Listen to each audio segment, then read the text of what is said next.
Então vamos lá, pessoal, a gente vai começar com a oração então. Querido Deus, muito obrigado, Senhor, porque no final desse dia o Senhor nos dá o privilégio de podermos, unidos nessa reunião, nos debruçarmos sobre a Tua Palavra para aprendermos de Ti, Senhor, que é manso e que é humilde de coração, que tem prazer em ensinar, que tem prazer em guiar, em disciplinar, em exortar. Nós te pedimos, ó Deus, a Tua luz sobre a nossa mente e sobre o texto, para que nós possamos compreender aquilo que o texto ensina, Senhor. Tanto o que aquelas pessoas que receberam esse texto aprenderam naquela época, quanto e principalmente as aplicações que nós devemos aprender para praticarmos. Nos ensina, nos ajuda, nos guia pelo Teu Santo Espírito. Não deixe que a gente erre, Senhor, por amor do Teu nome. Tu conheces o nosso desejo, queremos Te agradar, Senhor. Então, seja favorável a nós por Tua graça e nos ajuda no nome do Senhor Jesus. Amém. Vamos iniciar então a leitura. O irmão Diego Moura vai fazer a leitura do capítulo 3, do 1 ao 13. Ele está usando a versão NVI, tá? Pode iniciar, Diego. Por essa razão oro, eu, Paulo, prisioneiro de Cristo Jesus, em favor de vocês gentios. Certamente vocês ouviram falar da responsabilidade imposta a mim em favor de vocês pela graça de Deus.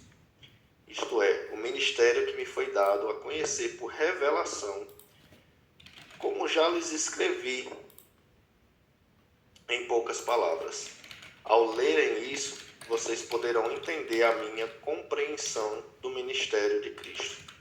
Esse ministério não foi dado a conhecer aos homens de outras gerações, mas agora foi revelado pelo Espírito aos santos apóstolos e profetas de Deus, significando que, mediante o Evangelho, os gentios são co-herdeiros com Israel, membros do mesmo corpo, e co-participantes da mesma promessa em Cristo Jesus.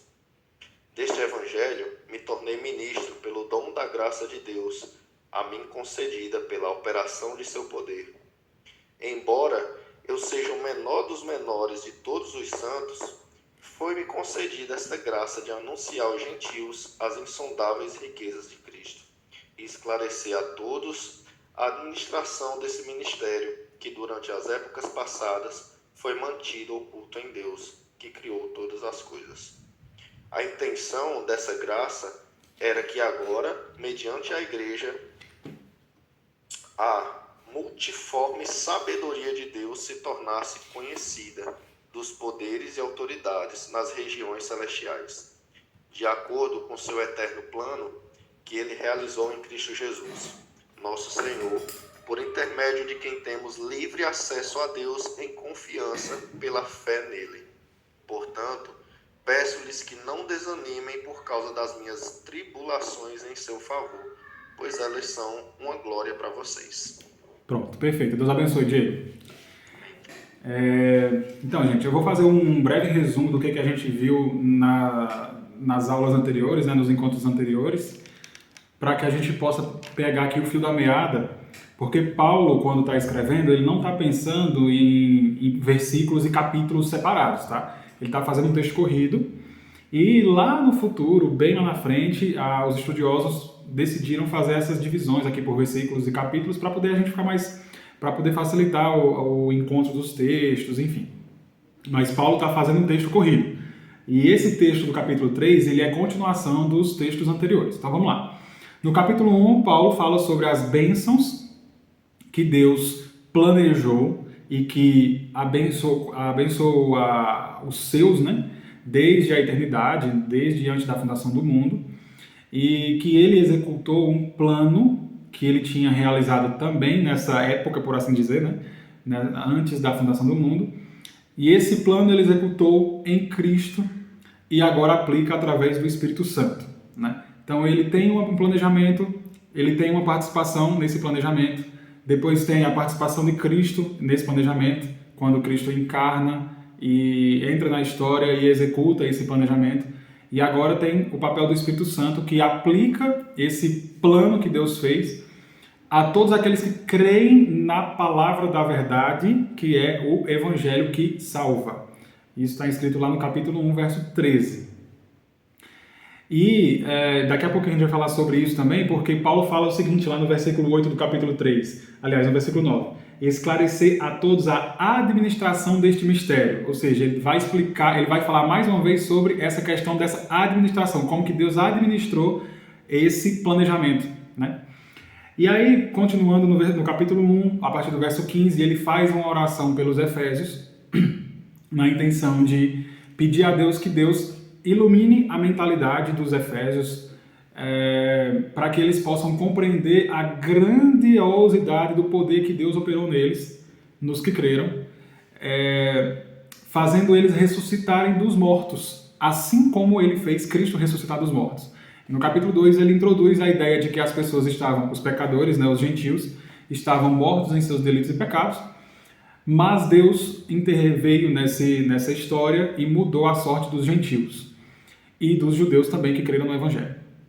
Aí no versículo 8, o clássico do Evangelho, né, que é importante a gente sempre lembrar: pela graça sois salvos por meio da fé, e isto não vem de vocês, é dom de Deus, e não vem das obras, para que ninguém se glorie. A partir do verso 11, ele começa a falar desse mistério que também foi revelado aos apóstolos e profetas, que se trata da união dos gentios e dos judeus, que formam um novo povo, que é a igreja. Isso, para aquela época, era um absurdo, tá?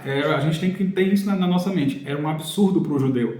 Porque para o judeu, as promessas de Deus não envolvia mais ninguém, apenas os judeus, os descendentes de Abraão, os descendentes físicos de Abraão. O que é que acontece? Nesse momento, agora, nessa era em Cristo, Deus abriu, né, ou compartilhou, comunicou as promessas, ou algumas dessas promessas que Deus fez a Abraão e fez, portanto, aos judeus, né? Compartilhou com os gentios que crescem no Evangelho. Então, em Cristo, pessoas do grupo dos judeus, pessoas do grupo dos gentios são unidas, e aí formam essa nova humanidade, essa nova raça, por assim dizer, e essa raça é unida a Deus, tá?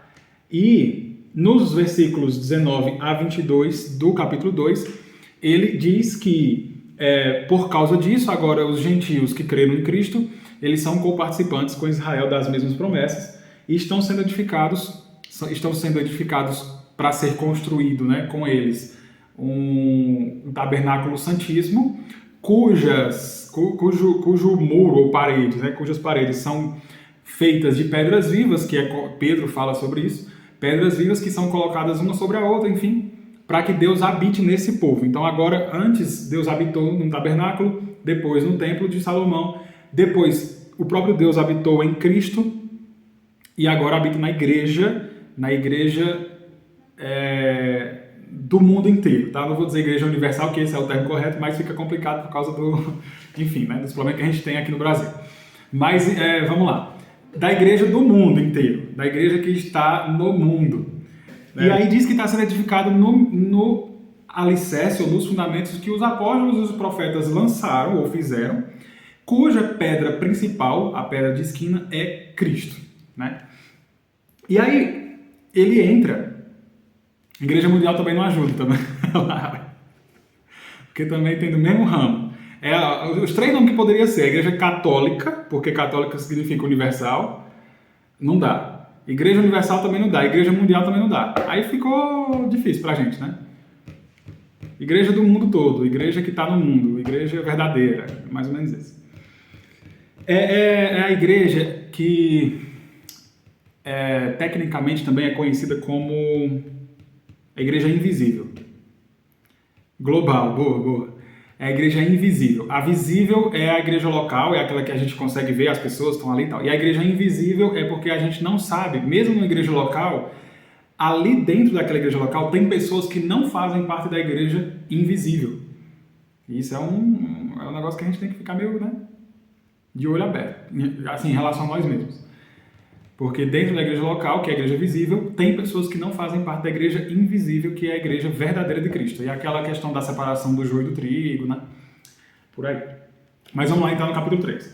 E aí Paulo começa o capítulo 3.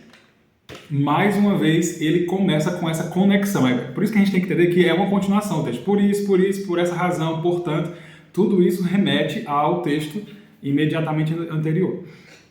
Ele começa o versículo 1. Por essa razão, oro eu, Paulo, prisioneiro de Cristo Jesus, por amor de vocês, gentios.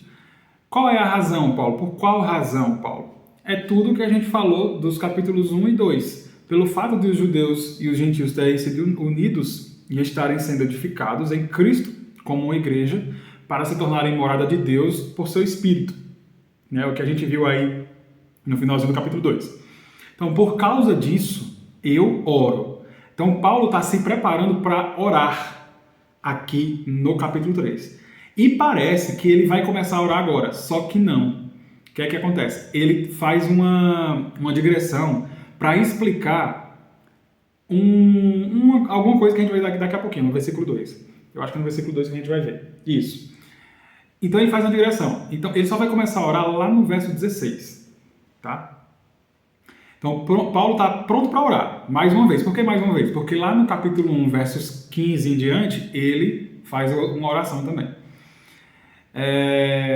Só que antes de orar, ele faz essa digressão para tratar da responsabilidade que ele recebeu de anunciar o Evangelho. E aí só começa a orar no verso 16. Ele começa dizendo o seguinte, ó, eu, Paulo, prisioneiro de Cristo. Isso aqui é importante a gente lembrar de qual era a condição que Paulo estava quando escreveu essa carta. Tá? A gente falou sobre isso lá na primeira aula de Efésios, né? No contexto da carta. Paulo tinha sido preso em Jerusalém e teve um complô contra ele, e ele descobriu, um sobrinho dele avisou ele que alguns judeus estavam fazendo um complô para matar ele na prisão.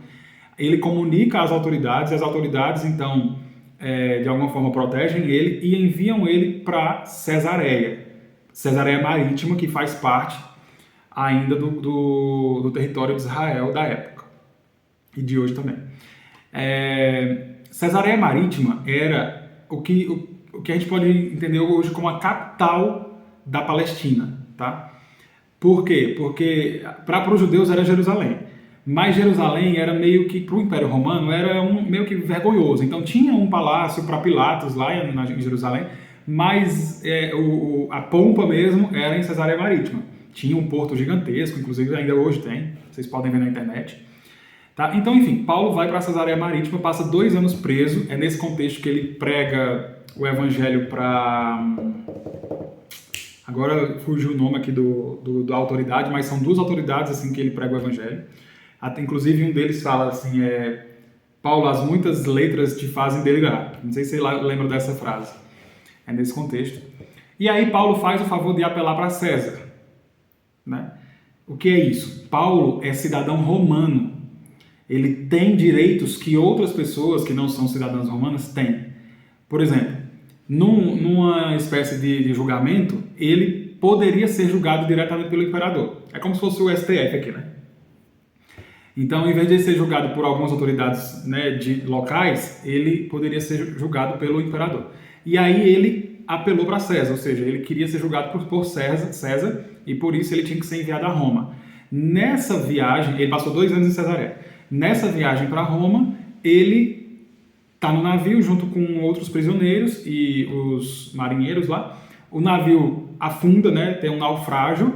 Eles, a nado, chegam na ilha de Malta, passa mais 3 meses, se eu não me engano, mais 3 meses lá em Malta. Deus faz muitas obras por lá. Ele prega o evangelho, porque ele não se aquieta. Onde ele passa, ele deixa a mensagem do evangelho. E depois ele vai para Roma. Quando ele chega em Roma, o julgamento dele demora, né? Eu acho que o Brasil, inclusive, aprendeu com Roma, né, em relação a isso. Então, o julgamento dele meio que demora e ele fica numa prisão domiciliar. Né? E atado a ele ficam os soldados, né, da guarda pretoriana de César. É como se fosse a tornozeleira eletrônica que existe hoje, né? Só que agora, naquele tempo eram as pessoas que ficavam presas. Igual Pedro ficou preso na cadeia lá no dia que o anjo foi lá e libertou ele. Então é desse jeito. Então Paulo está preso em Roma. E dessa prisão ele escreve 4 cartas, são as cartas da prisão, né? Quem lembra aí me informa. Efésios, Filipenses, Colossenses e Filemão. Pronto.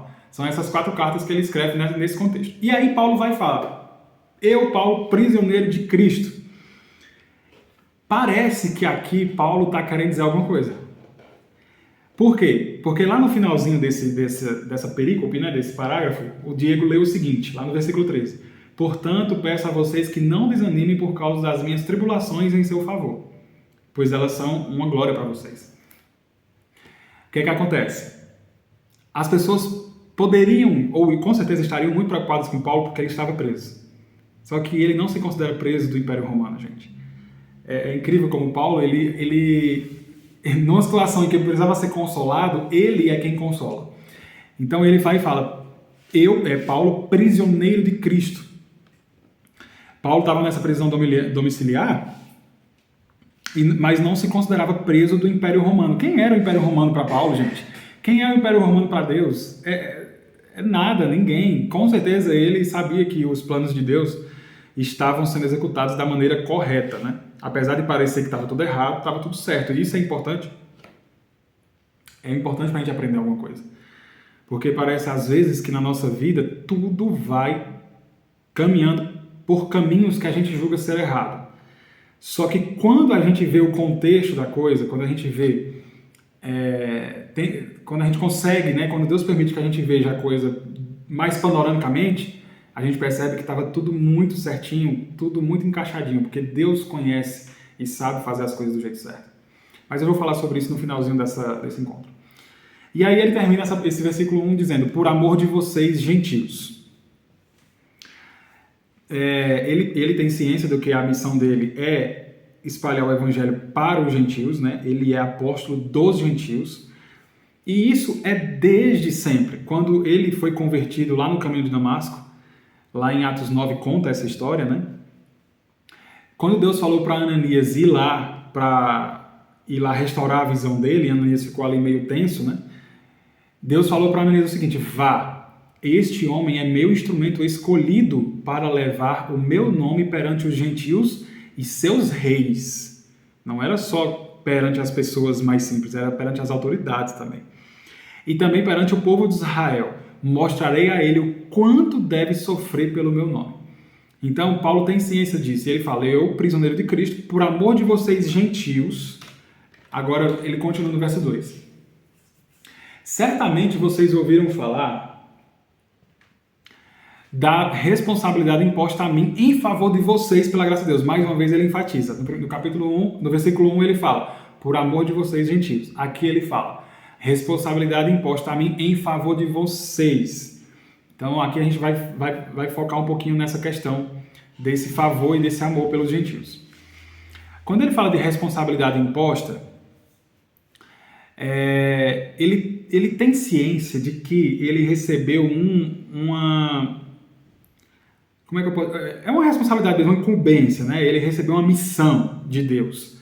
Ele não é simplesmente uma pessoa que tem um interesse como se não fosse uma responsabilidade. Não, ele sabe que ele precisa fazer isso.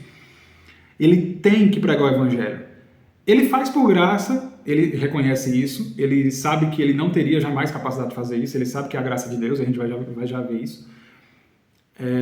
Mas ele trata isso como uma responsabilidade, como algo que ele precisa executar, né? E eu também acho que é algo que a gente precisa absorver de Paulo, porque a gente tem uma missão em relação ao Evangelho. Quando o Senhor Jesus deixou essa missão lá para os apóstolos, né, quando ele foi ascender aos céus, ele falou, né, ide por todo mundo pregar o Evangelho a toda criatura, ide por todo mundo fazer discípulos, né? Então, eu tenho a sensação de que a mesma ideia que Deus, o mesmo princípio que Deus deu para Adão lá no Jardim do Éden, crescei e multiplicai, esse princípio é replicado na nova aliança. Ide por todo mundo pregar o Evangelho a toda criatura. É mesmo que ele está dizendo, crescei e multiplicai.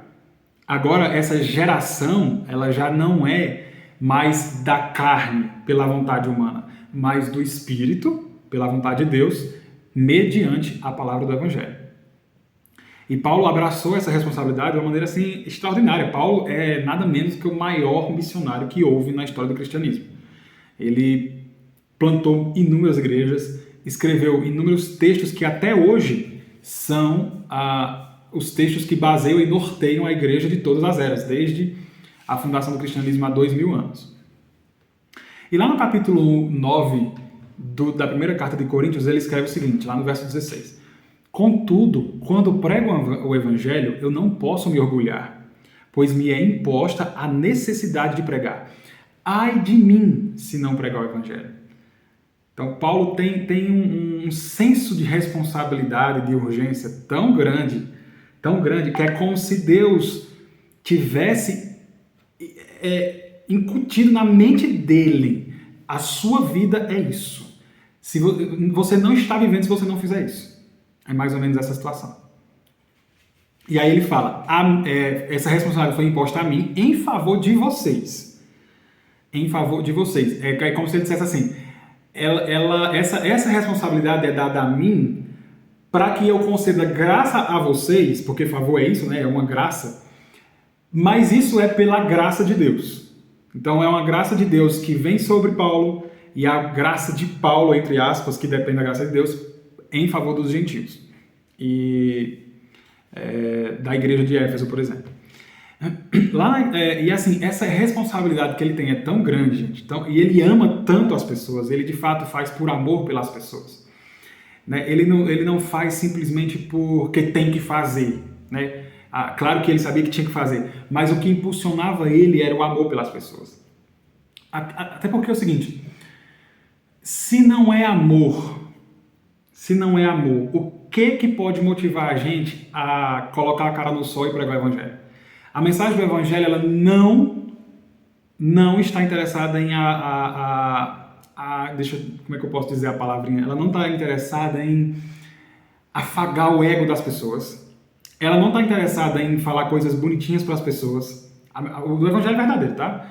A gente está falando do evangelho que Paulo pregou. Não estou falando do evangelho que tem por aí, não. É o evangelho que Paulo pregou. Não está interessado em ficar acalentando o ego ou as necessidades das pessoas. Ele não é uma mensagem que chega para colocar você lá para cima. Não é. Se o evangelho que você ouviu te colocou muito lá para cima, desconfia. Porque o evangelho verdadeiro, ele vem com uma notícia ruim primeiro. Você é pecador e está destituído da glória de Deus. Se não é amor para incentivar ou para impulsionar a gente a fazer isso, ou Paulo a fazer isso, o que poderia ser? É uma mensagem que confronta as pessoas, que mais coloca as pessoas contra nós do que a favor de nós. O que pode impulsionar a gente a fazer isso, a não ser amor? E era isso que Paulo sentia pelas pessoas. Ele amava as pessoas. E ele tinha um amor tão grande pelas pessoas que ele se submetia a flagelos, a açoites, a vergonha, para poder anunciar a graça, o evangelho de Jesus Cristo. Inclusive um evangelho que diz que o Senhor de todas as coisas morreu numa cruz. E ele veio lá da Galileia, um lugar que não tem significância nenhuma.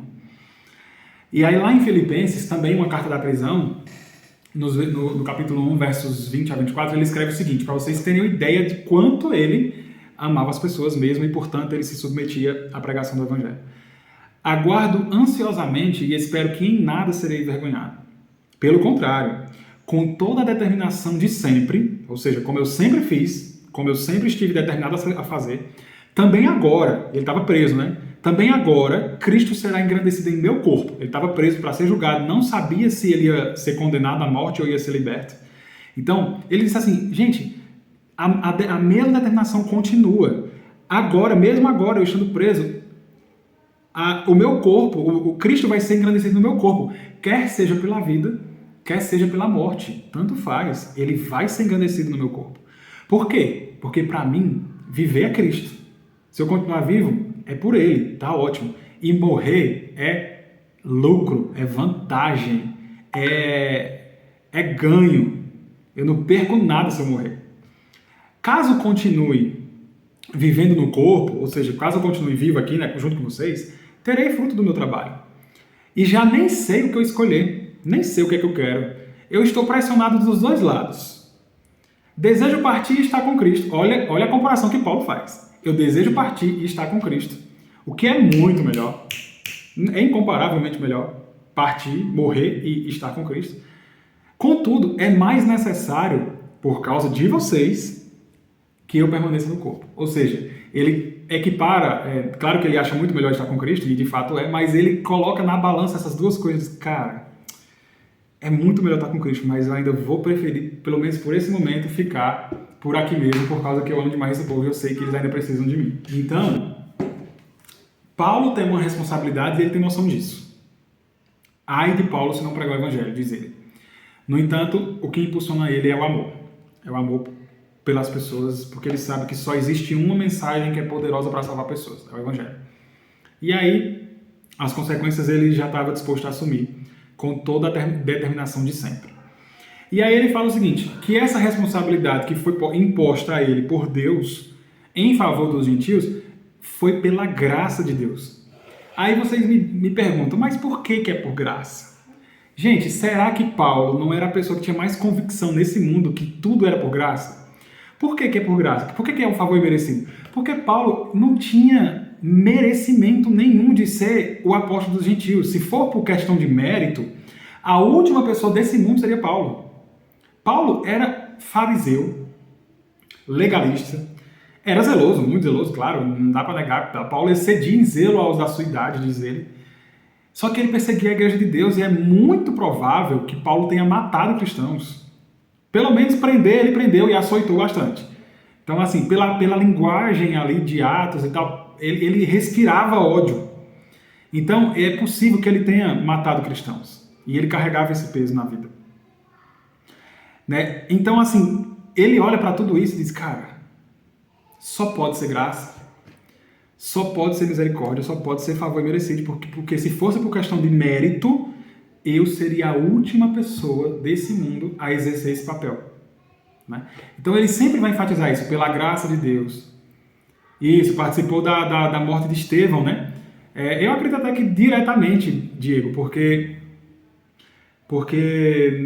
Paulo deu apoio, né? E assim, gente, vocês não precisam nem sujar as roupas de vocês, me dá tudo aqui, eu seguro para vocês, vão lá, acaba com isso, faz o que eu gostaria de fazer, né? E aí eu até, enfim, mas assim, se existia uma pessoa que não tinha merecimento nenhum, era Paulo. É por graça. E ele sempre vai enfatizar isso, por graça, por graça, por graça. É tanto que lá em Coríntios, né, primeira carta de Coríntios 15, no verso 10 ele diz, mas pela graça de Deus sou o que sou, e sua graça para comigo não foi em vão. Antes, trabalhei muito mais do que todos eles aqui são os outros apóstolos, tá? São os outros 11 apóstolos. Paulo está dizendo, eu trabalhei mais do que todos eles. Aí ele vai e fala, opa, não eu, a graça de Deus comigo. Eu jamais poderia ter feito isso. Eu não poderia ter feito isso porque a minha intenção era completamente outra. Mas a graça de Deus que me beneficiou e me deu o privilégio de fazer essas coisas. Então, responsabilidade imposta por amor e por graça. Por amor de Deus e por amor aos gentios e pela graça de Deus. Paulo, ele tem então essa responsabilidade. E agora a gente vai ver que responsabilidade é essa, né? Como que ele recebeu essa responsabilidade, no verso 3. Então ele fala, né? Vocês ouviram falar da responsabilidade imposta a mim em favor de vocês pela graça de Deus. Isto é, ele vai explicar qual é a responsabilidade. O mistério que me foi dado a conhecer por revelação, como já lhes escrevi brevemente. Então Paulo vai dizer o seguinte, olha, essa responsabilidade me foi imposta porque eu recebi uma revelação, um mistério que foi revelado. Uma coisa que a gente tem que entender, eu acho que eu já falei sobre isso em algumas vezes, mas eu vou falar mais uma vez. Mistério só é mistério enquanto não é revelado, tá? Se está revelado, é mistério e, portanto, não pertence a nós. Isso já é Moisés que fala lá no começo da coisa. Ele diz, se Deus não revelou, não pertence a nós. O que Deus revelou é nosso, a gente precisa se apropriar, aprender e entender. O que não foi revelado não é nosso, é mistério, não é nosso. Agora aqui ele está dizendo que Deus revelou um mistério para ele. Se foi revelado, deixa de ser mistério. Era um mistério, foi revelado, deixou de ser mistério, agora é uma revelação. E o que é revelação? O que significa revelação?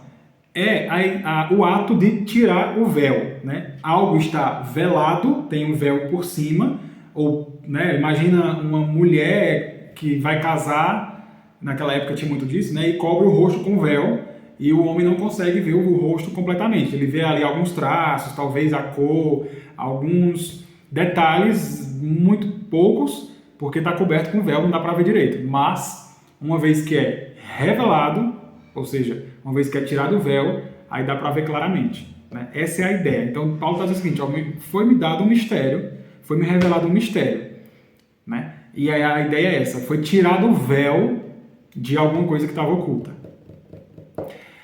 E então, essa responsabilidade de Paulo é fruto desse conhecimento, dessa revelação, desse mistério. E qual é o mistério que Paulo está falando? Ele está falando desse mistério que ele escreveu lá no capítulo 1 dessa carta, em Efésios, no versículo 9 e 10, ele escreveu o seguinte: e nos revelou o mistério da sua vontade, de acordo com o seu bom propósito, que ele, Deus, estabeleceu em Cristo. Isto é, de fazer convergir em Cristo todas as coisas celestiais ou terrenas na dispensação da plenitude dos tempos. Aqui é um mistério. Esse é o mistério que Deus revelou para Paulo. O que é Paulo? Ou para os apóstolos, né? Deus revelou que em Cristo todas as coisas serão feitas submissas. Ou seja, Cristo vai ser a cabeça, fazer convergir para Cristo todas as coisas, é a palavra anakephalaion, que significa colocar todas as coisas debaixo de uma cabeça. Ou seja, Cristo vai ser o líder de todas as coisas celestiais e terrenas. Esse é o mistério que Deus revelou para Paulo.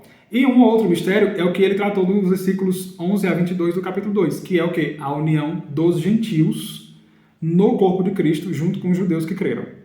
Esses são os mistérios que Deus revelou para Paulo e, portanto, ele precisava anunciar aos gentios, já que ele entendeu que os gentios fazem parte da promessa junto com Israel, precisava, então, espalhar essa notícia para os gentios. É uma notícia boa demais para ficar presa. Então, Paulo sai pelo meio do mundo para pegar o evangelho. E é esse o mistério. E aí ele fala no versículo 4, né, do capítulo 3. Ao lerem isso o quê? Isso que a gente já leu nos encontros passados, no capítulo 1 e o capítulo 2. Quando vocês lerem isso, vocês vão poder entender a minha compreensão do mistério de Cristo. E a gente já leu e já deu para perceber o que é o mistério de Cristo. É fazer pessoas do grupo dos judeus e dos gentios serem unidas num corpo cuja cabeça é Cristo, né? Então, todas as coisas convergem para Cristo. Esse é o mistério. Seguindo aqui no verso 5, a gente vai entrar agora nessa questão do mistério que tinha sido oculto nas eras passadas. Ele fala o seguinte: esse mistério não foi dado a conhecer aos homens de outras gerações, mas agora foi revelado pelo Espírito Santo aos apóstolos e aos profetas de Deus. Ele repete o que ele tinha falado lá no capítulo 2, no verso 20, edificado sobre o fundamento dos apóstolos e profetas. Aqui ele está repetindo a mesma coisa, dizendo que Deus fez eles entenderem esse mistério que tinha sido oculto de gerações anteriores e que foi revelado pelo Espírito Santo aos apóstolos e aos profetas. Só que assim, a gente tem que ter um senso crítico com Paulo aqui, tá? Eu sei que a gente, assim, quem sou eu para questionar Paulo, né? Mas é uma questão de aprendizado mesmo da nossa parte. A gente precisa julgar as revelações. A gente precisa julgar as revelações para saber se elas realmente fazem sentido à luz das Escrituras. Porque a gente sabe que as Escrituras que são a palavra de Deus, né, que Deus revelou para a humanidade. Então, assim, se Paulo chega com uma coisa muito fora da caixinha e que não tem nada a ver, e que nunca foi sequer pincelado nas Escrituras, e naquele tempo as Escrituras eram o Antigo Testamento, a gente precisava desconfiar do que Paulo estava falando. Só que não é exatamente isso. Paulo, ele tem uma revelação, ele agora está vendo completamente, está vendo nitidamente aquilo que pessoas do passado não conseguiram ver, porque estava velado, tinha um véu, mas elas conseguiram de alguma forma bisbilhotar ali por baixo do véu, ou por entre ali o véu. Eles conseguiram ver alguma coisa, e por isso registraram. E porque registraram, Paulo tem embasamento bíblico e sagrado para dizer o que eu estou dizendo é verdade, porque já estava lá no Velho Testamento. Então a gente vai ver alguns textos que comprovam, aqui são bem poucos textos, tá? Tem inúmeros, que comprovam que os gentios de fato fariam parte da aliança junto com os judeus. De alguma forma, Deus permitiu que alguns homens das eras passadas, por mais que eles não tivessem visto isso nitidamente, eles de alguma forma bisbilhotassem para poder eles terem vislumbres de que isso aconteceria no futuro. Então, o primeiro texto que eu trouxe, que é acho que o mais escandaloso, é esse, de Gênesis 12, 3, né? Deus está falando para Abraão: abençoarei os que o abençoarem, e amaldiçoarei os que te abençoarem. Aliás, e amaldiçoarei os que o amaldiçoarem, e por meio de você todos os povos da terra serão abençoados. O interessante é que com esse texto aqui, Deus estava dizendo para Abraão que a partir dele, todas as famílias da terra, todos os povos da terra seriam abençoados. E Paulo, quando ele vai tratar desse texto lá em Gálatas 3, ele diz o seguinte: as escrituras previram esse tempo, as escrituras previram esse tempo, ou seja, esse tempo de hoje, que os gentios estão sendo inclusos na aliança, em que Deus declararia os gentios justos por meio da fé. Ele anunciou essas boas novas, ou esse evangelho, a Abraão há muito tempo, quando disse: todas as nações da terra serão abençoadas por seu intermédio. Isso aqui é Gálatas 3, verso 8. Então, Paulo, quando traz esse texto, quando ele lê esse texto, ele vê Deus anunciando o evangelho a Abraão, dizendo: Abraão, a partir de você, todas as famílias da terra serão abençoadas. É tipo ele está dizendo: Abraão, em você, na fé que você tem, todas as pessoas, pode ser descendentes seus fisicamente ou não, vão ser abençoados. Mais na frente tem Isaías, lá no capítulo 19, no verso 25, ele escreve: o Senhor dos Exércitos os abençoará, dizendo: bendito seja o Egito, meu povo, a Assíria, obra das minhas mãos, e Israel, minha herança. Então, de alguma forma, tem aqui a ideia de que essas pessoas também fazem parte do povo de Deus. Também em Isaías, capítulo 65, verso 1, ele escreveu: fiz-me acessível, aqui é como Deus falando, né?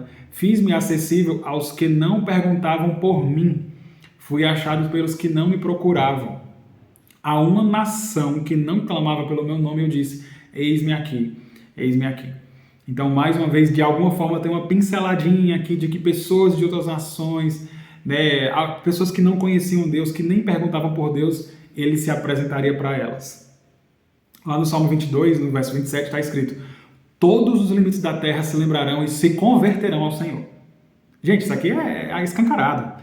Todos os limites da terra se lembrarão e se converterão ao Senhor, e todas as famílias das nações adorarão perante a tua face. Aqui é mais um texto que parece dizer: gente, vai ter pessoas de todas as nações, e aí o Novo Testamento fala assim, né, de todas as tribos, povos e línguas e nações, que vão ser povo de Deus. Lá no Velho Testamento já tinha esses vislumbres. Era um mistério, porque não estava completamente desvelado, né? Não estava revelado. Mas deu para dar uma curiadazinha e ver que isso aconteceria no futuro. Quando chega agora na plenitude dos tempos, só spoiler, boa, é Deus dando uns spoilerzinhos. Então, quando chega na plenitude dos tempos, em Cristo, ele faz o sacrifício dele, e agora, através dos apóstolos, ele revela e diz: olha, através do que eu fiz, agora as bênçãos que eram prometidas para Israel, agora também os gentios podem ser coparticipantes. E aí a mensagem tem que espalhar pelo mundo inteiro. Não é uma coisa local, né? É uma coisa que abrange o mundo todo.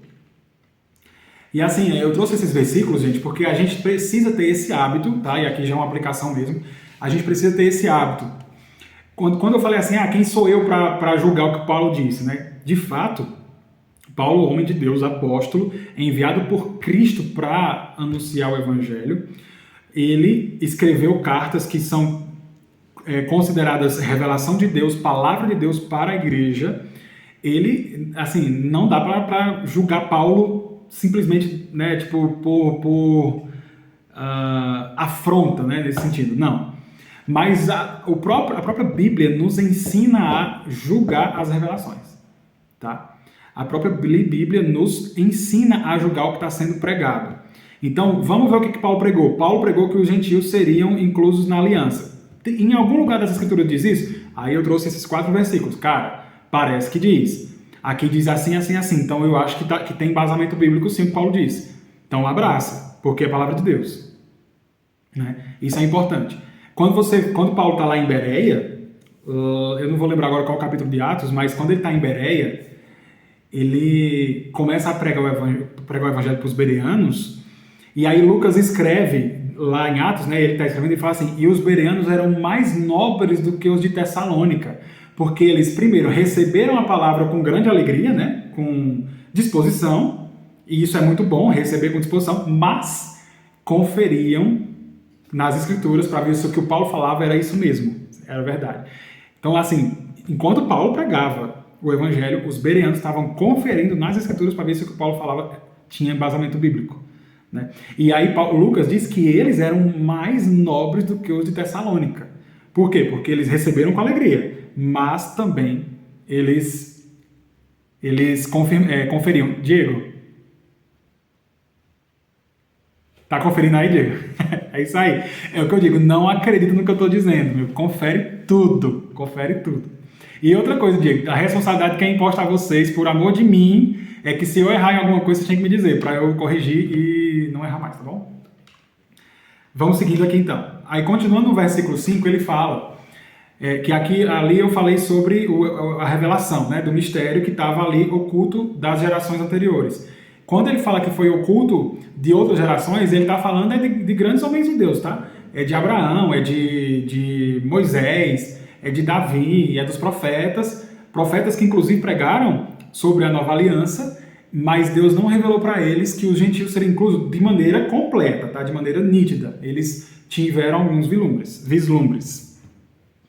E na continuação do versículo ele fala, mas agora foi revelado pelo Espírito aos santos apóstolos e profetas de Deus. Aqui eu vou ter que parar também um pouquinho, tá? Porque isso aqui também é importante. O que significa apóstolo? A gente já falou sobre isso alguma vez, mas eu trouxe de novo. Apóstolo é um delegado, tá? É um mensageiro, é alguém que é delegado a levar uma mensagem. Alguém que é enviado com ordens. Esse termo é especificamente aplicado aos 12 apóstolos de Cristo, no caso aí apóstolo com A maiúsculo, tá? Aos 12 apóstolos de Cristo. E num sentido mais amplo, ele também pode ser aplicado ainda nas Escrituras a alguns mestres cristãos, como Barnabé, Timóteo e Silas. Eles também são chamados de apóstolos nas Escrituras, só que não é no sentido de apóstolo como Paulo, Pedro, né, Mateus, essas pessoas, não.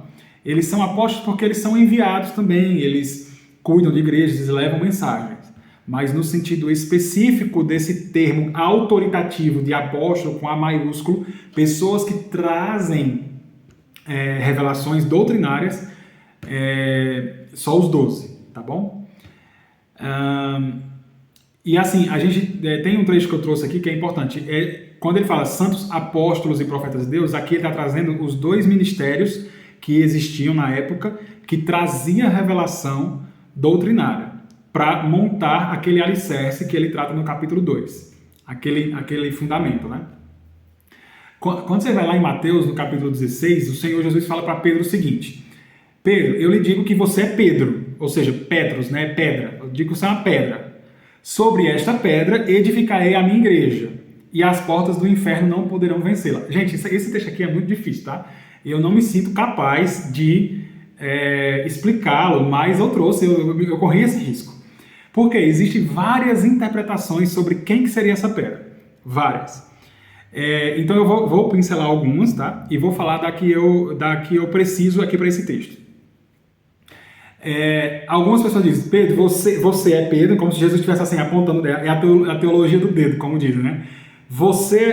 Eu te digo que você é Pedro, e sobre esta pedra, ou seja, ele aponta para Pedro, depois aponta para si, é a teologia do dedo, como se ele tivesse sobre esta pedra, só que assim, não tem no lugar nenhum está dizendo do texto que Jesus apontou para ele, né? Não dá. Você pode deduzir isso de alguma outra forma, mas o texto não está dizendo isso. Ele está dizendo assim, eu digo que você é Pedro e sobre esta pedra. Então você poderia, se você for utilizar a teologia de Deus, você pode dizer, você é Pedro e sobre esta pedra, e ele vai apontar para uma pedra que está no chão. Dá para usar também, ó, vou construir a igreja em cima daquela pedra ali. Né? Então, pode ser, pode não ser também, é complicado.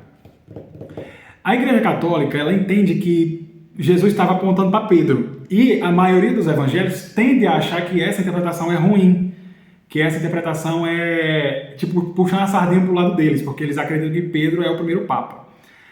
No entanto, a gente tem que ter cuidado, porque pode ser que essa interpretação seja correta.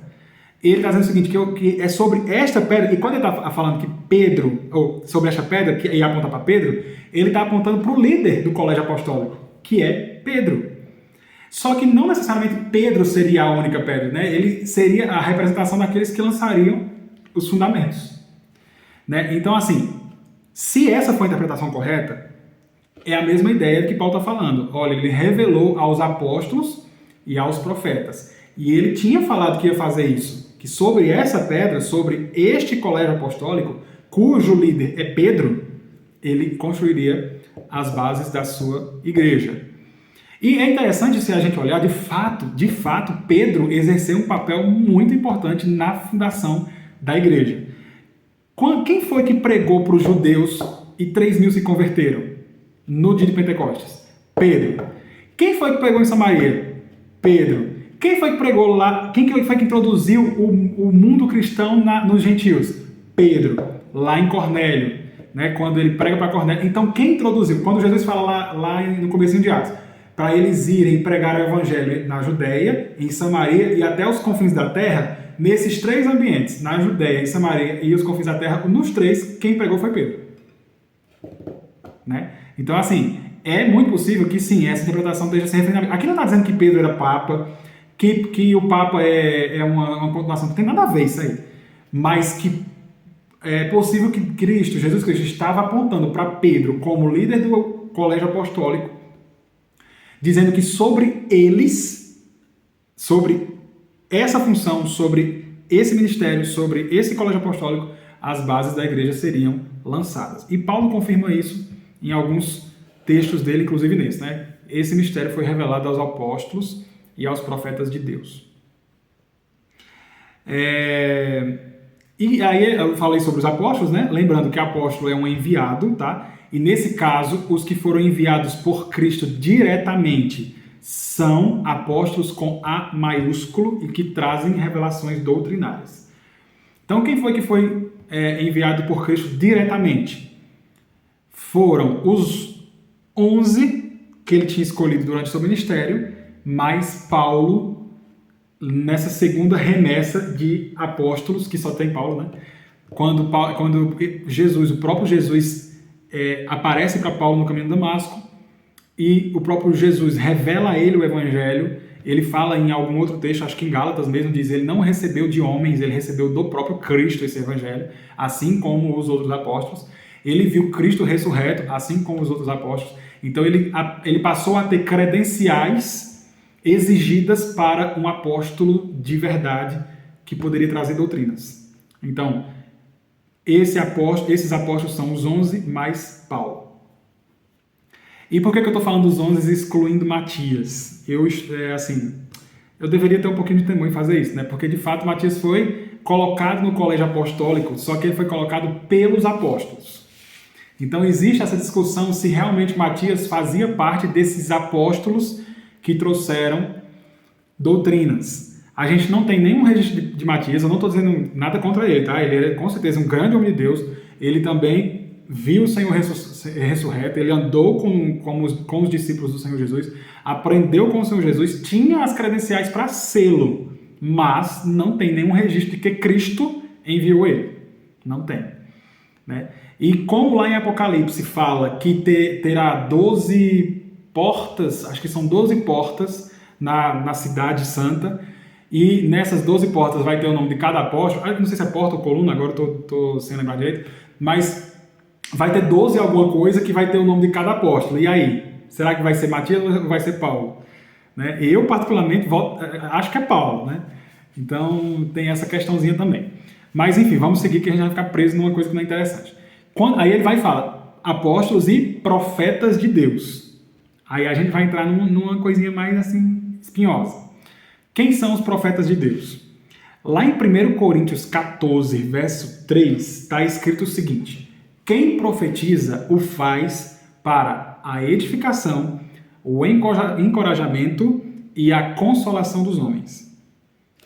Então, o teor principal do ministério dos profetas era trazer edificação, encorajamento e consolação, tá? Ele poderia trazer predições do futuro? Poderia, mas no Novo Testamento não parece ser o ministério principal deles. É mais parecido com alguma coisa muito pontual, muito esporádica, né? E, inclusive, eu não posso negar isso, gente, tem profetisas no Novo Testamento, as filhas do diácono Filipe eram profetisas, tem o profeta Ágabo, eles trazem revelações do futuro, só que geralmente essas revelações estão muito voltadas para o impacto na igreja como um todo, né? Na igreja como um todo. Então, a Ágabo trouxe uma revelação em relação a Paulo, mas isso impacta a igreja como um todo, né? Mas eles têm esse ministério, tá?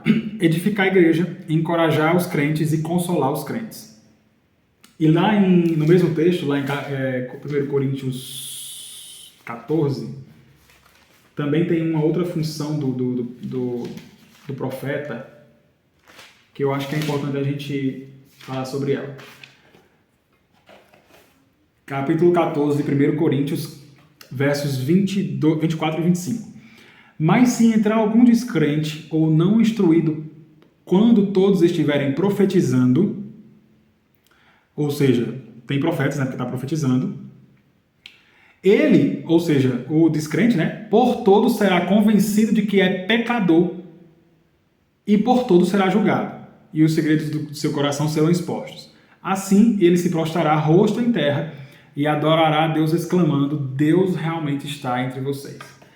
Aqui, Paulo deixa cair do texto alguma coisa que a gente precisa aprender. Ele está falando sobre dom de línguas e profecia, né? Ele está dizendo que o dom de profecia é mais nobre, é mais importante, é maior, porque se muitas pessoas todos estiverem falando em línguas e entrar um descrente, ninguém vai entender nada, vão achar que eles são doidos. Isso está aí nos versículos anteriores, lá no verso 22.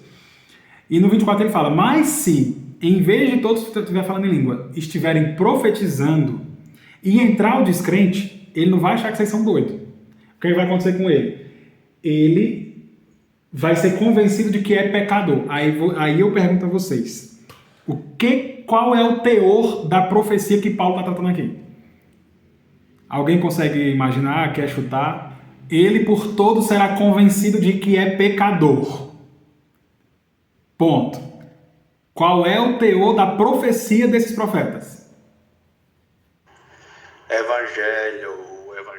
Só o evangelho pode convencer alguém que é pecador. Pronto. Somente o evangelho. Eu tava tentando dizer isso aí, mas meu microfone não abriu, não. Uhum. Agora abriu, né, Tony? Então, é isso, gente. Não existe outra mensagem que convença de que a pessoa é pecador. Olha, não, vou ler de novo. Mas se entrar um descrente ou não instruído, quando todos estiverem profetizando, ele por todos será convencido. Olha, quando todos estiverem profetizando, por todos será convencido. Todos estão profetizando e ele vai ser convencido por todos. De quê? De que é pecador e por todos será julgado. E o que é que vai acontecer? Quando a pessoa é convencida de que é pecador, o que é que acontece? Eu não sei se vocês souberam. Diego, o microfone. Ela confessa os seus pecados, ela expõe os pecados que ela cometeu. Isso, cara, é isso mesmo. É isso. Ó, eu não sei se vocês souberam eu não sei se foi considerado avivamento, mas de um movimento que houve lá em Augsburg, nos Estados Unidos, há alguns meses atrás, de um pregador que estava expondo as escrituras, pregando a palavra normalmente e tal, e começou uma espécie de avivamento, porque uma pessoa foi convencida de que era pecador e começou a confessar os seus pecados. Ali, na hora, na igreja, começou a confessar, e como se tivesse sendo transformada pelo Espírito Santo naquele momento, estava nascendo de novo, e ele começou a confessar, a vomitar mesmo, confissão, porque ele se reconheceu pecador. E quando as pessoas começaram a ver isso, elas começaram a também ser impulsionadas pelo mesmo Espírito Santo a confessar os seus pecados. O que é que acontece? O que é que Paulo está falando aqui? Quando essa pessoa for convencida de que é pecador, os segredos do seu coração serão expostos. Aí todo mundo pensa que quem está revelando os segredos do pecador é o profeta. Não parece ser o profeta. Quando o profeta prega e a pessoa é convencida do pecado, a gente entende que o teor da profecia do profeta era evangelho. E a primeira coisa que acontece quando alguém entende que é pecador é confissão. Eu sou pecador. E aí começa a revelar os segredos do seu coração. Então é muito possível que... Eita, mesmo, morri de medo dos profetas revelar teus podres, né? Então, parece no texto aqui que é completamente o contrário, né? Quando o profeta está pregando a verdadeira profecia, que é o evangelho, a pessoa se reconhece pecador e entra num processo de confissão de pecados, ou seja, ele começa a revelar os segredos do seu coração. E aí ele exclama, né? Deus realmente está nesse lugar. Né? Então, qual era o ministério desses profetas? Edificação, encorajamento, consolação e, me parece que também, anúncio do evangelho. Eles eram evangelistas. Ao meu ver, tá, gente? Isso agora aqui é uma opinião própria, tá? Eu não posso dizer que isso está nas escrituras. Mas, ao meu ver, a verdadeira profecia é essa. Por quê? Essa é a verdadeira profecia que encoraja, que edifica e que consola. E que faz com que a pessoa se reconheça pecador e que faz com que a pessoa confesse e se arrependa. Então, se existe uma profecia que é completa, essa é a profecia. Quer ser profeta? Quer ser profeta, rasgar? Prega o evangelho. Prega o evangelho, faz que nem Paulo. Vai dar a cara a tapa lá e... Diego, pode falar. Marlon, assim, Oi. Diante da sua opinião, eu queria também fazer uma observação da minha opinião. A gente esquece e fala muito sobre a lei, né? Que Jesus veio para cumprir a lei, Jesus era a lei. Só que na transfiguração é muito importante entender que o Senhor recebe a visita também de Elias, que representava os profetas. Então, assim, em um contexto maior, a gente pode entender que tanto Elias como Moisés estavam falando, eu sou Moisés, eu recebi a lei, mas ele é que é a verdadeira lei. E aí, Elias, que representava os profetas, também estava ali para apontar Jesus como o verdadeiro profeta. Na verdade, é o cumprimento das profecias, né? Exatamente. João Batista, inclusive, fala isso na sua pregação, cara. Ali a gente às vezes lê e passa muito batido, mas João tá fazendo uma revelação ali bombástica, cara. É tremendo. Eis o Cordeiro de Deus que tira o pecado do mundo. Ali a última profecia está dizendo, aqui chegou o cumprimento de todas as profecias. De tudo que a gente aguardava. Então, assim, é difícil você entender o Evangelho e ler as Escrituras e procurar uma outra profecia. Pesquisar uma profecia que fala de futuro, do que você deve comprar, do que você deve vender, do que você... Inclusive, o Evangelho diz que a gente tem que abandonar tudo isso aqui que é terreno. Então, não faz mais sentido pra gente buscar esse tipo de revelação, cara. É complicado. É uma opinião própria, claro, né? Mas, então, pegando todos os contextos e unindo ele, a gente pode ver o cumprimento da lei e o cumprimento das profecias em Cristo Jesus. Então, não tem uma outra profecia a ser pregada, né? Exato. Não, e assim, é muito pertinente essa opinião, e aí, mais uma vez, eu frisando, né? Isso são opiniões, tá? O que é que eu quero dizer com isso, que são opiniões? Porque tem crentes em Jesus mesmo, homens de Deus, irmãos, que não acreditam dessa forma, e eles, a gente não pode dizer que eles estão 100% errados, porque pode ser que eles encontrem, lendo esse texto aqui, me refutem, né? Mas assim, gente, apesar de ser opinião, tem embasamento bíblico. A profecia do Evangelho, ela tira a tua visão do que é terreno, como o Diego falou, e coloca a tua visão e direciona a tua visão para o que é eterno, né? E é o próprio interesse de Deus fazer com que os homens olhem para Ele mesmo e para o que é eterno e busquem primeiro o seu reino e a sua justiça, que as demais coisas serão acrescentadas. Elas vêm de brinde, por assim dizer, né? Porque Deus sabe do que as pessoas precisam.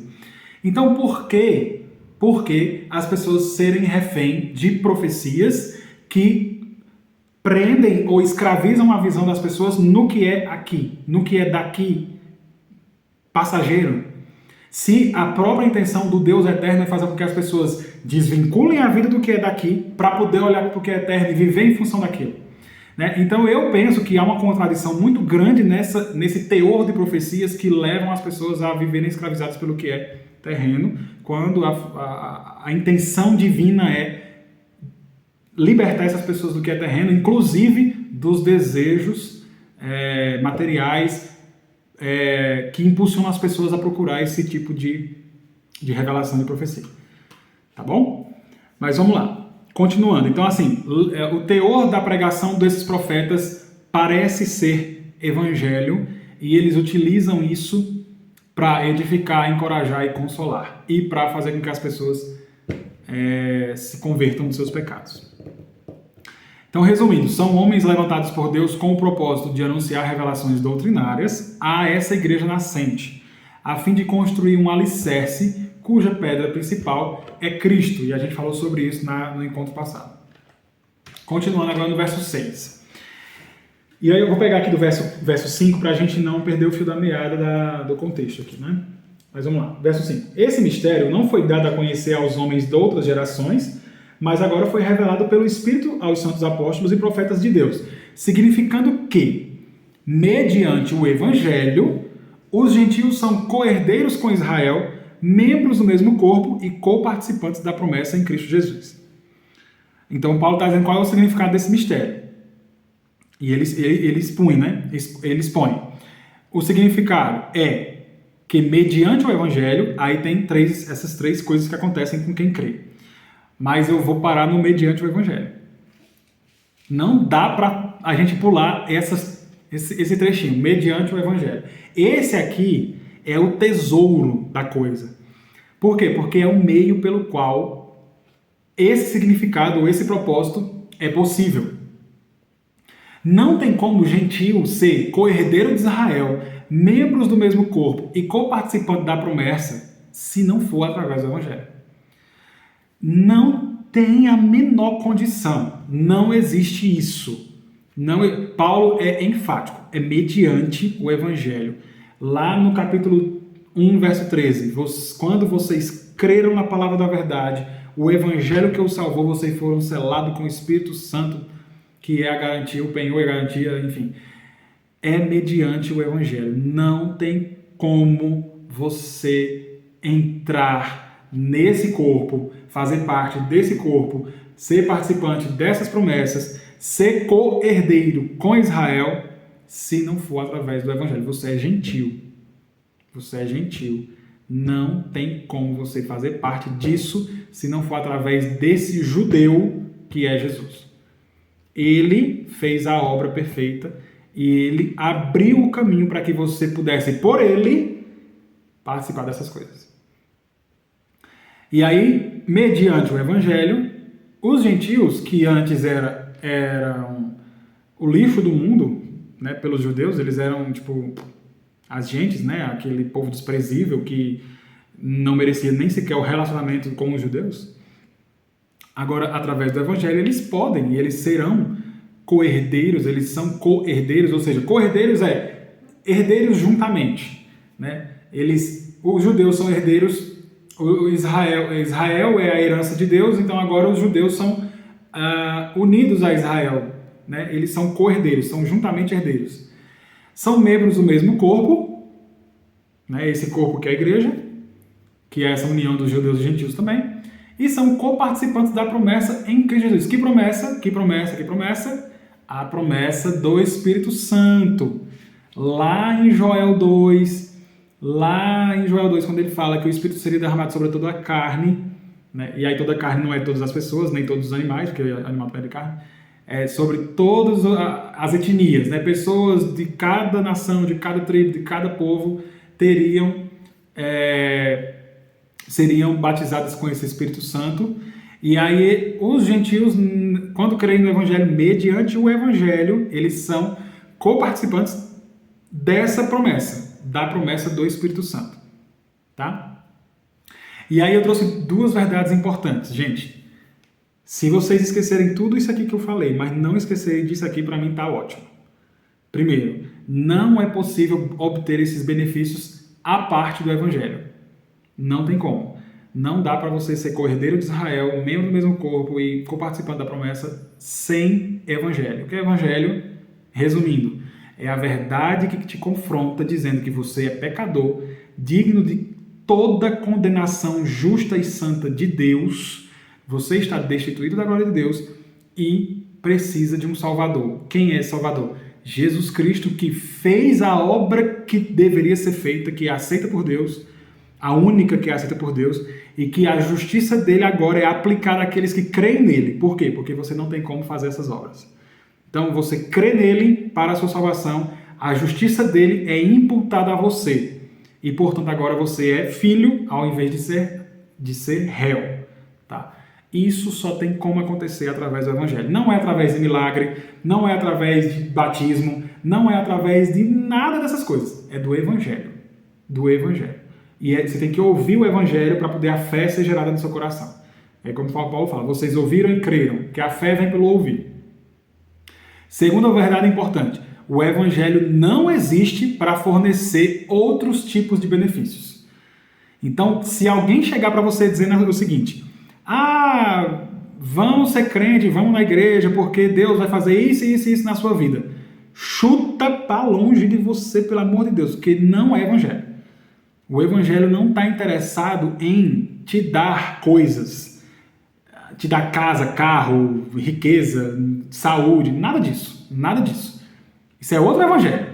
Quando Paulo fala que alguém, quando vier trazendo um outro Evangelho, você considera essa pessoa amaldiçoada. Está lá em Gálatas, agora eu não lembro, acho que é 2 de Gálatas. Lê Gálatas toda, é rapidinho, você lê e você vai achar.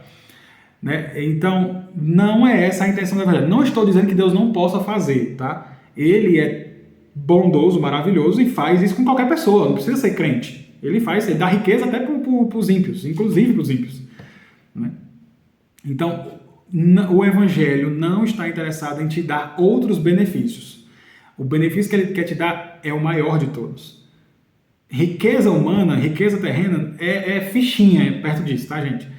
Saúde é fichinha perto disso. É a sua entrada na família de Deus. Você agora é coparticipante dessa promessa. Você agora tem o Espírito Santo através do Evangelho. É isso que o Evangelho faz. As outras coisas, aí são outras coisas, tá? Deus pode fazer, Ele faz com qualquer um. A graça comum de Deus, o sol brilha para o justo e para o injusto. O próprio Jesus ensinou isso. Então, não ache que você está de bem com Deus, que você tem acesso a Deus porque Deus fez alguns milagres na sua vida e está tudo bem, obrigado.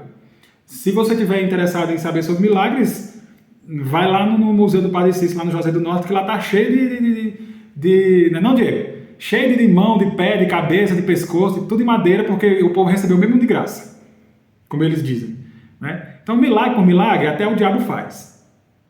Evangelho é o que abre a porta do céu para a salvação. Não tem como você ter acesso a Deus através de outra coisa. Cristo é a porta. E a única coisa que informa sobre Cristo é o Evangelho. Vamos seguir aqui, verso 7. Deste me tornei, deste o quê? Deste o quê? Deste evangelho. Significando que mediante o evangelho, os gentios são isso, isso e isso. Deste evangelho, me tornei ministro. Mais uma vez ele fala, pelo dom da graça de Deus, pelo presente que Deus me deu, pela graça que Deus me deu. A mim concedida pela operação do seu poder. Gente, Paulo, ele está enfatizando o tempo todo. Gente, não é porque eu posso, não é porque eu quero, não é porque eu sou bom, não é porque eu sou extraordinário, não é porque eu sei, não é porque eu sou um cara estudado, que ele era, não é porque eu sou um cara culto, porque ele era, não é porque eu sou um cara de 3 culturas, porque ele era mesmo. Não. Ele mesmo fala, eu reputei tudo o que eu sabia, tudo o que eu vivi como esterco. Vocês sabem o que é esterco? Vocês sabem o que é esterco, né? Não precisa dizer não, né? Beleza. Eu reputei tudo como esterco para receber Cristo. É por graça. Então ele diz que se tornou ministro desse evangelho. O que é ministro, gente? A palavra que ele usou ali é a palavra diáconos, que vocês conhecem. A palavra diácono.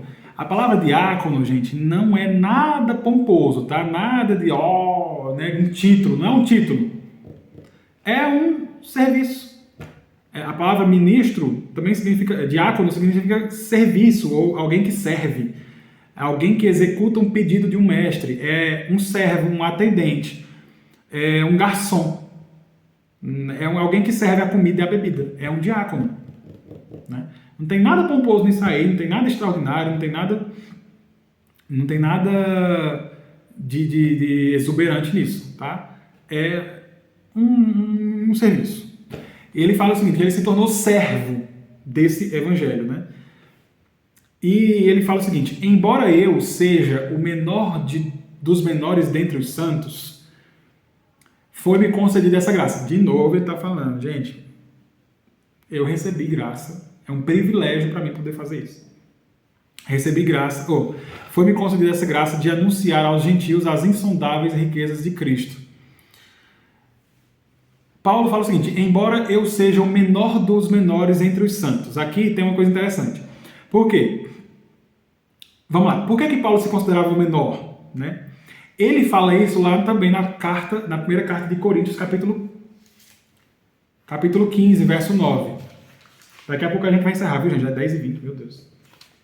Capítulo 15, verso 9, ele fala o seguinte, pois sou o menor dos apóstolos e nem sequer mereço ser chamado apóstolo, porque persegui a igreja de Deus. É por causa disso que ele se considera o menor. Aqui ele não está com demagogia, com vitimismo, não tem nada a ver com isso, né? Eu sou o menor, sou o mais humilde, não sei o quê. Não tem nada a ver. Ele não é hipócrita, né? Não é falsa humildade. Ele está dizendo que ele é o menor dos santos, porque ele, e aí ele explica lá em Coríntios, porque ele carrega, de certa forma, essa consequência, né, do que ele executou no passado. Ele se diz, eu sou o menor dos apóstolos, por quê? Porque eu persegui a igreja. Eu persegui a igreja de Deus. É por isso que ele se considera o menor. E aí mais um motivo para ele acreditar que foi por graça. Por causa que eu sou o menor dos santos, porque eu persegui a igreja de Deus, mas mesmo assim foi me concedido graça. Eu não mereço, é um favor imerecido. E mais um motivo porque ele se chama de menor, né? É porque é interessante, o nome Paulo, a palavra Paulo, ela significa pequeno. Né? Ela deriva do sobrenome romano Paulus, ou Paulus, com 2 L's, do adjetivo latino que significa pequeno ou humilde. Então, durante a Era Clássica, essa palavra foi usada para distinguir o menor de 2 pessoas da mesma família com o mesmo nome. Então, imagina que tem lá 2 irmãos e os 2 chamam Antônio, né? Antônio e Antônio. O povo fazia isso antigamente, né? Colocava o mesmo nome nos filhos. Aí tinha o Antônio e tinha o Antônio Paulo, que era o Antônio pequenininho, o menorzinho, o mais novo, né? Então, ele pega essa ideia do nome dele, Paulo, e também eu sou o menor, eu sou o pequeno, né? Eu sou o menor de todos, dos menores. Também por causa desse nome dele, contextualizando aqui, tá bom? Aí ele fala no versículo 9, no versículo 8, foi-me concedida essa graça de anunciar aos gentios as insondáveis riquezas de Cristo e esclarecer a todos a administração desse mistério, que durante as épocas passadas foi mantido oculto em Deus. Mais uma vez ele afirma, né, que no passado isso estava oculto em Deus, que criou todas as coisas. O que é essa administração? A palavra que ele usa é koinonia. palavra dispensação, tá? Pode ser traduzido por dispensação. A administração, dispensação é a palavra koinonia. O que é isso? Significa participação conjunta, ou a participação de alguém em um projeto. E quando foi que ele falou sobre isso? Lá no capítulo 1, versos 3 a 14, quando ele diz qual é a participação do Pai, do Deus Pai, na história da redenção. Depois ele fala qual é a participação do Deus Filho, e depois ele fala qual é a participação do Deus Espírito Santo. Então ele junta, né, ele evidencia a administração do Pai, do Filho e do Espírito nesse mesmo projeto. É isso que ele está querendo dizer, gente. Foi-me dada essa responsabilidade de informar a vocês, de esclarecer a todos essa administração. E ele já tinha feito isso lá no começo do capítulo 1. A intenção dessa graça era que agora, mediante a igreja, a multiforme sabedoria de Deus se tornasse conhecida dos poderes e autoridades nas regiões celestiais, de acordo com o seu eterno plano que ele realizou em Cristo Jesus, nosso Senhor. A intenção dessa graça. Que graça? Eu acho que aqui ele não está falando da graça salvadora, está falando da graça que Deus concedeu a ele, de esclarecer a administração. É a graça que foi dada a Paulo de anunciar o ministério. Era que mediante a igreja, olha aqui, Paulo está trazendo outro meio, né? Se os gentios só poderiam ser co-participantes com Israel da promessa, mediante o evangelho, agora tem alguma coisa que acontece mediante a igreja. O que é? Deixa eu só explicar o que significa igreja, tá, gente? Porque o povo agora, hoje em dia, tá com uma conversa que não faz sentido. Achar que pode ser igreja sozinho. Isso é impossível. Não existe, gente. Eu falei isso na aula passada. Eu vou usar o mesmo exemplo. É como se o soldado dissesse que é o exército. Ou como se a abelha dissesse que é a colmeia, ou qualquer outra coisa dissesse que é o coletivo dela. Não tem como. A palavra eclesia, que é traduzido por igreja, no significado dela, tá claro, não dá para ser uma pessoa sozinha. Eclesia significa reunião dos cidadãos chamados para fora de seus lares para algum lugar público. O que é isso? Uma assembleia. Né? E no sentido do Novo Testamento, tem esse teor, né? As pessoas são chamadas para fora dos seus lares para se reunir no lugar público, fazer uma assembleia, e a palavra ganha um significado muito maior agora, porque tem esse aspecto da assembleia, mas agora é a reunião dos judeus e dos gentios que formam esse corpo. Então, o que é eclesia no Novo Testamento? É a assembleia dos reconciliados com Deus. É a assembleia dos reconciliados com Deus, é a união dos povos, a união dos gentios e dos judeus. Eles são unidos em Cristo. Como que uma pessoa pode ser igreja sozinho? Se a própria palavra demonstra que não é possível, que tem que ter a reunião de algumas pessoas. Isso é completamente impossível, gente. Não dá para achar que você... é porque eu vou louvar em casa, vou adorar em casa, vou ler em casa, vou aprender em casa. Tudo bem, faça isso em casa, isso é importante. Mas também existe um aspecto da reconciliação que Cristo executou na cruz que precisa ser representado no coletivo. Não dá para você achar que você foi reconciliado no corpo de Cristo e simplesmente não se reunir com as pessoas. E cadê o amor? Será que foi reconciliado? Será que essa reconciliação foi de fato efetiva? Será que essa reconciliação foi de fato efetiva? Cristo vem, faz tudo o que tem que fazer, desce da sua glória, né, se humilha a ponto de morrer na cruz para reconciliar judeus e gentios, ou seja, o povo do mundo inteiro, pessoas de todas as nações, tribos e línguas, para reunir esse povo, reconciliar esse povo com Deus. E você acha que dá para ser igreja sozinho? Não dá para, não consigo compreender, não dá para entender. É uma coisa completamente fora de... Enfim, vamos seguir aqui. Mas guarda isso, gente. Igreja, claro, tem a igreja verdadeira do mundo, a igreja invisível, mas a representação dela, física, está nas igrejas locais, na reunião dos santos. É na reunião dos santos que você vai poder exercer os dons que Deus lhe deu para edificar a igreja. Não tem como você usar os seus dons para edificar uma igreja dentro da sua casa. Aliás, tem. Desde que a igreja da sua casa exista, seja você, sua esposa e seus filhos. Aí sim tem uma mini igreja ali. Mas você, sua esposa e seus filhos precisam estar num corpo físico, na assembleia, na reunião dos santos. Tá? Por quê? Porque mediante essa igreja, mediante a reunião dos santos e também a igreja invisível, por consequência, a multiforme sabedoria de Deus se torna conhecida dos poderes e autoridades nas regiões celestiais. A gente já tratou sobre isso, né? As regiões celestiais, a dimensão espiritual, que é formada pelas coisas espirituais que nós não conseguimos ver, toda essa dimensão espiritual, ela tem conhecimento da multiforme sabedoria de Deus através da igreja. É como se Paulo estivesse dizendo o seguinte: olha, espíritos que eu criei, olhem para a minha igreja e vejam como eu sou inteligente, e vejam como eu sou sábio, e vejam a minha sabedoria sendo executada, veja como eu sou bom, olha como... dá uma olhadinha lá, vai, espíritos, olha como... E aí eu tô falando de anjos, tá? Tô falando de espíritos bons e maus, tá? Porque aqui, regiões celestiais engloba toda a dimensão espiritual. Olhem para a igreja e vejam como eu sou sábio. Eu peguei pessoas que não tinham condições de serem salvas, bolei um plano perfeito, executei o plano deu certo e agora eu estou salvando essas pessoas. Era impossível elas serem salvas, mas agora eu estou salvando. Tá vendo como eu sou sábio? Como eu sou inteligente? E aí Deus é glorificado. Cara, eu estou falando na linguagem humana, tá, gente? Aqui pra gente entender, pelo amor de Deus. Não vão achar que Deus está falando isso mesmo, não. Mas é para ilustrar.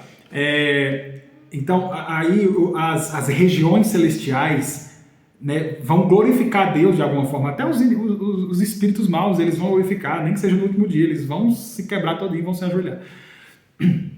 As regiões celestiais glorificam a Deus. Eu coloquei, inclusive, os versos, né, que evidenciam que tudo que Deus fez foi para a glória dele. Foi para que ele seja glorificado.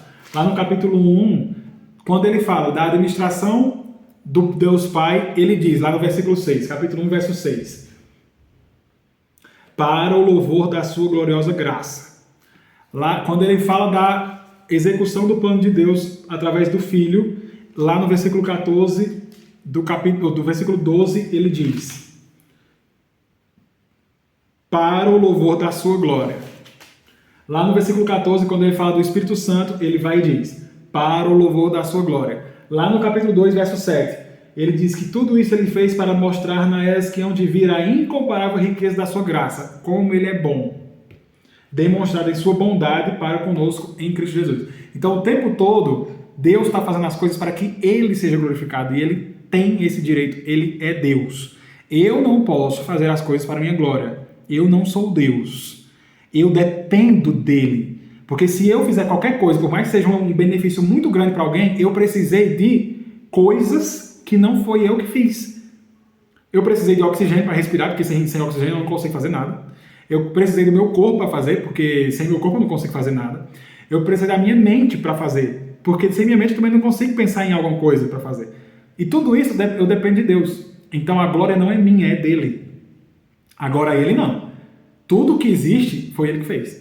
E tudo que acontece é porque ele está fazendo. Logo, ele é merecedor da glória. A glória tem que ser direcionada a ele.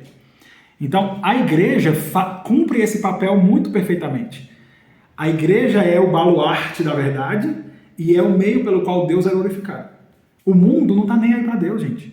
O mundo não quer saber de Deus. O mundo odeia Deus. O mundo odeia Deus. Se o mundo pudesse, eles matavam Deus. Inclusive, tem um filósofo que fala que Deus morreu. Mas a igreja, ao contrário do mundo, tem essa responsabilidade de fazer com que a multiforme sabedoria de Deus seja completamente conhecida, espalhada, e que todos os poderes e todas as autoridades potestades nas regiões celestiais, elas conheçam que Deus é sábio, que Deus é bom. Nós somos esse povo, nós fazemos parte dessa igreja que evidencia para as regiões celestiais a sabedoria e a bondade de Deus. Então não se sinta um Zé Ninguém. Não se sinta alguém sem importância. E agora, eu não tô falando de um evangelho que vai massagear ego de ninguém, tá? Isso aqui é consequência. O próprio Deus nos valorizou para que nós pudéssemos glorificar o seu nome. Só existe valor em nós se a nossa motivação estiver em glorificar Ele. Se a nossa vida for uma vida para a glória dele. Estar na igreja, é mediante a igreja que isso acontece. Essa glorificação de Deus. E essa glorificação é de acordo com o seu eterno plano. Qual é o eterno plano que ele realizou em Cristo Jesus? De novo, volta para o capítulo 1. É o planejamento que Deus fez lá nas regiões celestiais antes da fundação do mundo. A função do Pai, a função do Filho e a função do Espírito. Quem executou esse planejamento? Cristo. Hoje o Espírito Santo aplica nos crentes.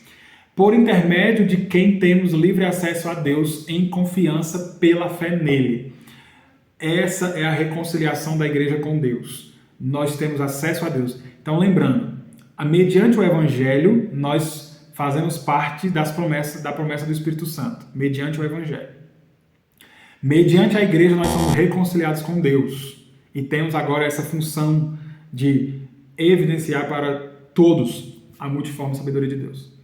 E por causa dessa reconciliação com Deus em Cristo, nós podemos fazer o que Hebreus diz lá no capítulo 4, verso 16. Assim sendo, aproximemo-nos do trono da graça com toda confiança, a fim de recebermos misericórdia e encontrarmos graça que nos ajude nos momentos da necessidade. No momento das necessidades. Agora nós temos acesso a Deus. É isso que o Evangelho faz, gente. O Evangelho, como eu tinha falado, ele não está interessado em te dar outras coisas. Ele está interessado em te dar acesso a Deus. Não acha que você vai ter acesso a Deus por causa de alguns milagres que você recebeu. Na verdade, quando você recebe milagres, é de Deus para você. Quando você recebe o Evangelho de Deus para você, agora você tem acesso a Deus, é de você para Deus. Completamente diferente. Milagre é de cima para baixo. Acesso a Deus é Ele abrindo a porta e você entrando. É de você para Ele. E aí, com esse acesso a Deus, você tem uma vida que vai glorificar Ele, uma vida que vai exaltar o nome dEle, uma vida que vai anunciar o Evangelho dEle, né? E uma vida que vai te colocar aos pés do trono dEle para procurar graça. Graça nos momentos das necessidades. No momento da nossa fraqueza, no momento do nosso pecado, no momento que a gente precisar nos arrepender, que nós precisarmos nos arrepender, a gente vai com ousadia e se achega ao trono da graça, procurando por graça. Agora nós temos acesso. Por Cristo nós temos acesso. É isso. O Evangelho, é esse o interesse do Evangelho, é trazer você para ter acesso a Deus pela fé. É assim que acontece. Bom, vamos agora para o último slide. Portanto, peço-lhes que não se desanimem por causa das minhas tribulações em seu favor, pois elas são uma glória para vocês. Portanto, por quê? Porque já que eu sou prisioneiro de Cristo e daqui da prisão consigo cumprir a minha missão, né? Porque Paulo, de fato, ele estava na prisão, estava escrevendo lá as suas cartas, ele estava dando continuidade à sua missão de pregar o Evangelho. Não é porque ele estava preso que ele estava calado. Pelo contrário, quando Paulo estava preso, mais é que ele falava mesmo. Tem um momento que ele fala assim, é o primeiro home office, né, Isiaco? Prega o Evangelho para esse povo. Tem um momento que ele fala assim, que manda os da guarda pretoriana mandam saudações para a igreja, né? Eu não lembro qual que é a igreja, mas os da guarda pretoriana. O que é isso? Paulo parece que pregou o Evangelho para os que estavam ali com ele, fazendo a guarda dele, e esse povo entrou porque eles tinham acesso ao palácio de César, né? Eles eram guarda do imperador, então eles revezavam. Um dia eles estavam fazendo a guarda de Paulo, outro dia eles estavam fazendo a guarda do rei, do imperador. E a mensagem de Paulo começou a circular na casa de César. Na verdade ele falou assim, os da casa de César mandam saudações. Então pela guarda pretoriana é muito possível que a mensagem do Evangelho chegou lá no palácio de César. Paulo não ficava calado. Então ele fala, gente, não desanimem pelas minhas tribulações, não desanimem porque eu estou preso. Não fiquem tristes, não fiquem preocupados. Eles poderiam ficar preocupados porque Paulo era o maior evangelista, né? A igreja avançou muito por causa do ministério de Paulo. E aí eles poderiam ficar preocupados tanto por causa da pessoa de Paulo, quanto da mensagem do Evangelho, que poderia perder força, né? E aí ele fala, não precisa se preocupar. A missão que me foi dada, eu continuo fazendo. Daqui da prisão, eu estou pregando para usar a guarda pretoriana, eu estou escrevendo as cartas essas que Paulo não sabia, mas que hoje norteiam a igreja de Deus. Desde aquele tempo, são 2000 anos de história que essas cartas que Paulo escreveu na prisão, junto com outras cartas e com outros escritos de outros apóstolos, dão um norte para a igreja. Isso é perfeito, gente. Isso é maravilhoso. Deus nunca perdeu o domínio de todas as coisas e tem controle, inclusive, das provações. Olha o que Tiago escreveu lá no capítulo 1, versos 2 e 3. Meus irmãos, considerem motivo de grande alegria o fato de passarem por diversas provações, pois vocês sabem que a prova da sua fé produz perseverança. Olha o que foi que Pedro escreveu na sua primeira carta, lá no capítulo 4, versos 12 a 14. Amados, não estranheis a ardente prova que vem sobre vós para vos tentar, como se coisa estranha vos acontecesse, mas alegrai-vos no fato de serdes participantes das aflições de Cristo, para que também, na revelação da sua glória, vos regozijeis e alegreis. Se pelo nome de Cristo sois vituperados, bem-aventurados sois, porque sobre vós repousa o Espírito da glória de Deus. É isso que Paulo está fazendo. Gente, não fica triste comigo, não. Se alegrem, se alegrem. Isso tem que ser glória para vocês. Glória é alegria, né? É a ideia de isso tem que ser regozijo para vocês. Peço então que não desanimem, entendam. Deus está no domínio, no controle. Ele nunca perdeu o controle. Nunca. O que está acontecendo agora não tem nada errado, está tudo certo. E é tão verdade que os frutos da prisão de Paulo a gente prova deles até hoje, né? Então está tudo certo. Não se atribulem, não desanimem. Não desanimem, né? A ideia de eles perderem as forças por causa que Paulo estava preso. Gente, eu não sou a fonte de força de vocês. Não desanimem. Continuem o trabalho de vocês, porque eu vou continuar o meu daqui. Não desanimem por causa das minhas tribulações, pois elas são uma alegria para vocês, elas são uma glória para vocês. De fato, a prisão de Paulo é uma glória para a gente. Por causa disso, Paulo, me desculpa, mas que bom que ele foi preso, né? Que bom que Paulo foi preso. Porque se Paulo não tivesse sido preso, talvez essa carta não tivesse chegado até nós. Talvez Filipenses não tivesse existido. Talvez Colossenses não tivesse existido. Né? E aí, hoje a gente tem essas preciosidades. Essa carta aqui, para vocês terem uma ideia, é o xodó dos teólogos.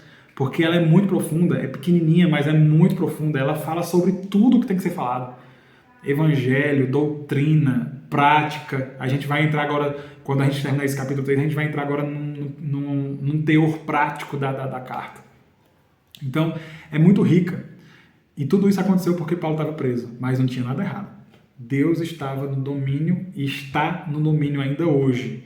Não desanimem. Não desanimem por causa das vossas tribulações. Não desanimem por causa das vossas perseguições. Não desanimem por causa das decisões que vocês tomaram e que muitos virão contra vocês jogar pedras. Não desanimem. Deus está no controle. É Ele quem governa a sua vida. Se Ele governa todo o cosmos e Ele conhece as estrelas pelo nome, quem dirá essa pedrinha pequenininha que somos nós, dentro desse contexto tão grande que é o cosmos. Então, Deus é que governa a nossa história. Não desanimemos. Não desanimemos. Tá bom, gente? A gente encerra por aqui hoje. Então, se vocês tiverem alguma pergunta, alguma questão, alguma observação... Diego tá... Eita, Diego, profeta. Alguém tem algo a declarar? Alô? Eu. Pode falar. Tá vendo? Tô. Não, eu ia só comentar sobre aquela minha resposta. Na verdade, porque é o seguinte, você fez uma pegadinha, viu? A pergunta foi uma pegadinha. Porque... Vai ser redimido, assim, mano. não, profecia, não existe mais profecia. Justamente seguindo a lógica que vocês até estavam comentando, né? Sim. Mas não, se tem alguma profecia, e tipo, nos dias atuais a pessoa for pregar alguma profecia ainda, é uma profecia que já foi dita, né? Porque não existe mais profecia. O que foi para ser falado, Sim. já foi falado, né? De revelação. Aí eu falei aquilo, mas na verdade eu disse, não, se tem alguma coisa ainda que vai acontecer, é a consumação. Na verdade eu queria falar o dia do julgamento, Sim, que sim. tá lá em Coríntios, tá ligado? Não, de fato, é uma profecia também que já foi falado, né? Que está revelado. Justamente, Aham. eu penso assim, ah não, esse é o que é que tá sendo falado lá pelos profetas. Não, peraí, se não tem como mais ninguém profetizar nada novo. Tudo que foi profetizado já foi profetizado. Então, aí, eu vou fazer igual o Marcos Zanconato, Iago. Ele diz assim, olha pro texto, não inventa não. E aí quando a gente olha pro texto, o que é que acontece? A pessoa é convencida de que é pecador, né? Então, quando você deduz que a mensagem de fato é o evangelho. Então eu acho que não era sobre o futuro não, mas faz sentido quando você entende que é a profecia, né? Mas aí eu digo, não, olha pro texto, não inventa não. Não, justamente. Ah, tipo, eu queria responder a mesma coisa que vocês responderam, só que como tu perguntou de profecias, não, tipo, peraí, de profecia, a única coisa que ainda vai acontecer é a consumação, né? Só pode ser todo alguma coisa do futuro. a escatologia. Então, não, mas a ideia nesse caso aí, tirando a escatologia, né, que é também uma profecia, que faz parte do evangelho, inclusive. Que faz parte do evangelho, justamente. Por isso que eu tô dizendo, eu queria responder a mesma coisa que vocês, só que eu escorreguei na casca do banana. Foi uma pegadinha mesmo. Mas é isso, gente. A profecia verdadeira é o evangelho, tá? É o evangelho que diz que quem é você, diz quem é Deus, né? Te coloca no teu lugar, coloca Deus no lugar dele, e aí te dá uma esperança, que é Cristo. Então coloca Cristo no lugar dele também. Ele é o centro. E aí nele todas as outras profecias que já foram proferidas, inclusive na palavra, vão se cumprir. E aí, como o Iago estava falando, o dia do Senhor, toda aquela escatologia, o Senhor vem, vai ressuscitar mortos, né, enfim, tudo aquilo ali que vai acontecer no futuro, em novos céus e nova terra vão ser feitos para que os salvos vivam. Tudo isso faz parte do Evangelho. Então, o Evangelho é a profecia. Quando você diz assim, se você crê, você será salvo, você está falando do futuro. Isso é profecia. Se você não crê, você vai ser condenado, isso também é futuro. Isso também é profecia. E isso é Evangelho. Isso é Evangelho. Então, o Evangelho por excelência, aliás, a profecia por excelência é o Evangelho. E na minha concepção e na leitura que a gente fez lá no capítulo 14 de Coríntios, o teor da profecia que Paulo estava tratando ali era Evangelho.